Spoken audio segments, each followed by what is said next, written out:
I guess Opie put a tweet out last night. We've all been very interested in the exploits of Gregg Opie Hughes, my ex-partner from the Opie and Anthony show. So everyone's just been clamoring as to what he's going to do next since he's been fired from Sirius XM satellite radio.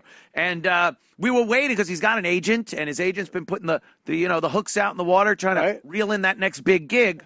And we've heard nothing. We've gotten these vague kind of he's always good at putting out these vague little hints, tease and stuff. And he's going out to California. It was this one tweet early on was, I'm going to get a Tesla if I sign with this company. They're going to give me a free Tesla. So I believed he was selling at a Tesla dealership. That's what I assumed from that. So that's $80 a week. Yeah. Commissions, too, Artie. Stop. Okay, I'm sorry. So we had obviously offered him a job here, and it wasn't an Opie or Artie thing because it wasn't going to be an Opie and Anthony show again. We just thought it would be cool to have Opie here at Compound Media, and then maybe once a week, me and Opie. That would be a big story. Sit there and just bullshit, yell at each other, whatever the fuck it was. You know? That is a story in the media, sure. That's it. And Opie denied, did not want to do it for some reason. Never really gave myself or Keith a legit reason, except for, I think, there's a lot of problems over there.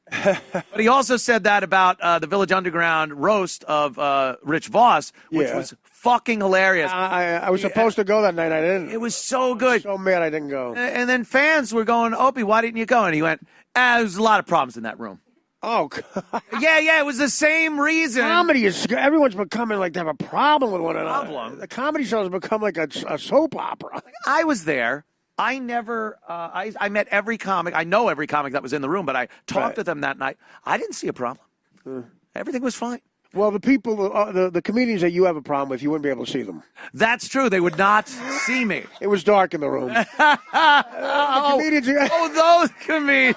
See, I'm not even racist enough to get that. The comedians that have a problem with you, you couldn't see them in the room. Yeah.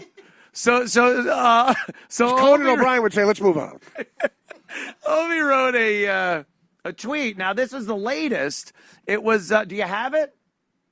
Do you have that one? Yeah, here it is. No. Twitter. Someone said, "Opie, come on, man, and get back on the radio."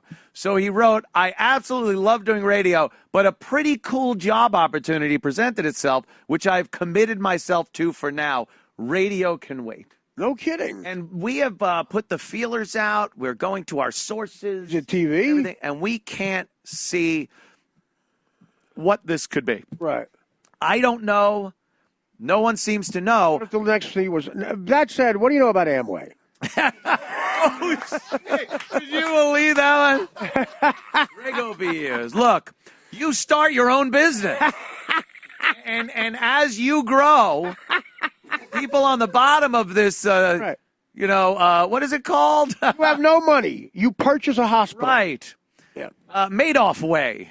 It's So listen, I got no beef with it, Opie. I know you guys have. Oh yeah, I don't have a beef with Opie. I'm just curious. I'm very curious as to what the issue is. Because we got into an argument on the air once.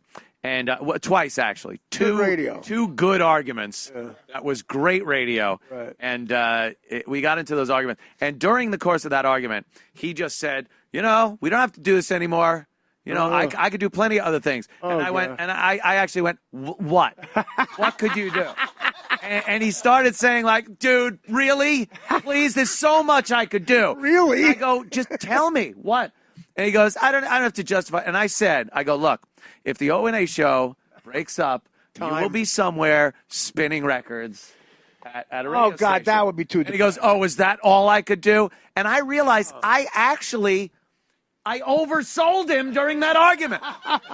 He's not even spinning records. No one knows how to do that anymore. Yeah, that's true, actually. Anyone could. They record it all previously, first of all. Your voice track. Radio's become so lame. Go in, they give you a sheet, and you go, that was the late Tom Petty and the Heartbreakers. This is Elvis Duran. Yeah, and then some engineer that makes 10 times less than the jock plays the record. Actually records it and cuts in the jock shit. Right. So they only got to pay the expensive guy for this many hours. The engineer is paid for this many hours, and they get the same product. When you're a team, too, it's like hard to, like, you guys were so successful, but it's hard to break up. Yeah. But you were known. I couldn't listen as much of my schedule. I was very busy. Yes, I realized. I taught a spin class after worked Stern. The same hours. After Stern, I taught a very spin class. I tended bar at the no gluten juice bar.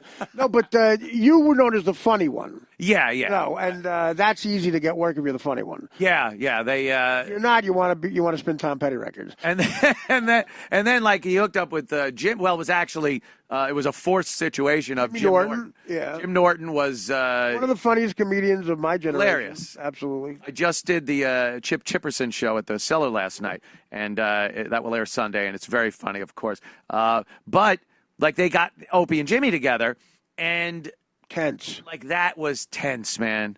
Oh, was that tense? Everyone that listened was just waiting, and they wound up getting into a huge argument within on air too. Within like a month. Oh, yeah. And I said, these two are just gonna explode. Well, people do like that tension. Like yeah. The thing with Howard was no one was able to stand up to him. No, you could not. After 8 years and all the shit that was happening, I finally fought him. Yeah. That's was the beginning of the end. I called him a pelican. He brought in a fat chick. He brought in a chick with a fat fetish. And I got mad. I wasn't in the mood for it. I was hungover. And I go, dude, I would step over this chick to fuck the chicks I fuck on the road. I'm not going to fuck her. And he goes, well, she has a fat fetish and you're fat. I go, what if I brought in a chick with a pelican fetish? And oh, fuck, that's brilliant. And he said, you saying I look like a pelican? I'm like, yeah, that's what I'm that's the joke. And then 4 months later, I was in the mental hospital. I realized I was starting to fight with a trillionaire who was a brilliant guy, and I felt bad about it. But fuck it, I mean, that the fans love that more than anything because you're fighting. That's true. You're fighting. The first fight I got into with Opie was. That was a good one because it was the first time we'd ever done it on the air. We had started the show sometimes hating each other. Like after, fuck this, fuck you, fuck that. Was that immediate? Mics are on and you're like, hey, how you doing, Hope? What's up? And we were doing the show. And it's funny, but was that immediate? You hated each other? How long did that take? No, it took a little while. I was just happy to be there, guy. Right. So long. He was on the air first and you were funny. Yeah, he had been doing radio. He went to college for it and all that shit and went through a shitty stations, interning, like all the thing. And then I come sliding in. Hey, I'm here. Is the table set? What I went through with Howard is a trillion times worse because when I got that job, that show was a legendary, iconic. Already, he was already a trillionaire on the second wife, and who looked very good. And I'm going in there like I'm the only thing different. I said if the ratings book comes out. And we're not number one, which he's been for the last 40 years. Oh, shit, yeah. Tom Chiassano's going to come in the room and go, what's different? Yeah, what changed? And, so that was pressure, too. But you guys, I mean, look, I give you guys a lot of credit. You had to be really good to take that turf you took. We did. We started out as really good friends. Yeah. It was weird. It sucks in a way. But yeah, it does. I started noticing that, not even that I was being treated like shit or anything, but I started noticing a lot of people around us being treated like shit, and I'm kind of like, and he always had, this is so weird, when he was at BAB, he always had like a lot of people on the show. Right. He wasn't a just do the show yourself guy. He had to have a lot of people. He's a laid back host, and I did his show a few times, and I always had a blast. I mean, it's not like here, but But he had this one guy on. His name was Pete. It's like, hey, let's go to Pete from around the corner on the phone. Wacky Long Island name or something. And there was another guy out in the Hamptons, and there was always a guy calling in or in on the air. His own whack pack. Yeah, kind of a thing like that, sure. And then I started noticing they would just disappear. And I'm like, what happened to Pete from around the corner? Was he having them killed? Yeah. Hillary Clinton killed. And then Opie would be like, oh, yeah, that guy, well, it's a thing. He just turned out to be an asshole. And I started realizing over the course of the years, I see why. He would have falling out with them? Or what? Yeah, he would have a falling out with them. And that would be like Howard fighting with Beetlejuice, right? Yeah. But yes, you're absolutely right. Beetlejuice wasn't honest. What happened to you and Beetlejuice, Howard? I had a falling out. Is it really? No kidding. Yeah, so it was weird. And then I get on board as like just a part-time guy at BAB. It works out. We end up in Boston. And then I start noticing like the snapping it intern thing, which is the first thing I kind of noticed. That's not, when you're not like that, that's not a comfort. Yeah, I kind of like, ugh.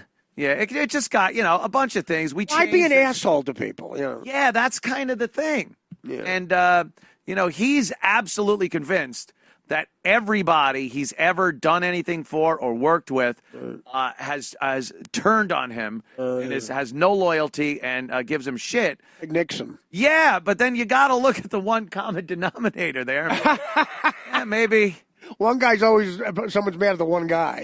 Yeah, that's it. And meanwhile, everyone else right. that he says is a backstabber or something, all still hang out and talk to each other. Yeah. So there's one person. You're the issue. A little bit of an issue. So I don't know. I don't know what he's doing. I wish him the best. So he tweeted out something mysterious. You don't know what it is. Always mysterious. And if it's not radio anymore, then why tease it? Could he act? Is he acting? No. No.